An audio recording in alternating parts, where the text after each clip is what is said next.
Hey everybody, Mike Fisk here with another word of encouragement for you from God's Word. Today's verse comes from the book of Hebrews, chapter 13, verse 8, which may be a very familiar verse to some of you.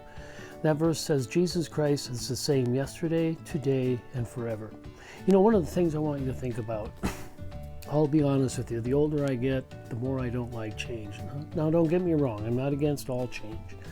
For example, a new car is a nice change. A new house is a nice change. If I win the Powerball, that'd be a nice change. But there's some changes that just, the older I get, the more I have a hard time with. You know, relationships change. Our society is changing. We're in the process of looking ahead into a new administration, and there's going to be a lot of changes. And those kinds of changes, those changes of the unknown, they're scary. Let's admit it. Even for those of us that are believers in Jesus, we're afraid, worried, concerned about what could happen ahead.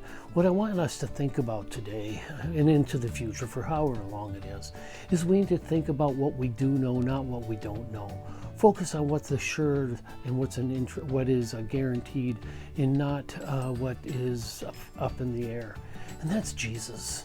Jesus is the same yesterday, today, and forever. He's the same today as he was during the Roman Empire. He's the same today during the Nazis' reign in Germany. He's the same today as he's always been. And you know what? He's going to be the same tomorrow and the day after and the day after and the day after.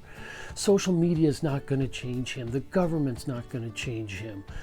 World events are not going to change him. The pandemic doesn't change him. And you know what's beautiful about that? He's my Jesus. He's my Lord. So today, let me remind you, let me encourage you to focus on what you do know and not so much on what you don't know. Jesus said the walls of hell will not prevail against his church. And you know what? I'm his church. I don't need to worry, even though I admit I do on occasion. I don't need to worry because my Jesus is in control. Remember that today. Jesus, the same yesterday, the same today, and the same tomorrow. His forgiveness, his love, his power, his mercy, his grace, always the same. Hey, thanks for stopping in. Have a great day.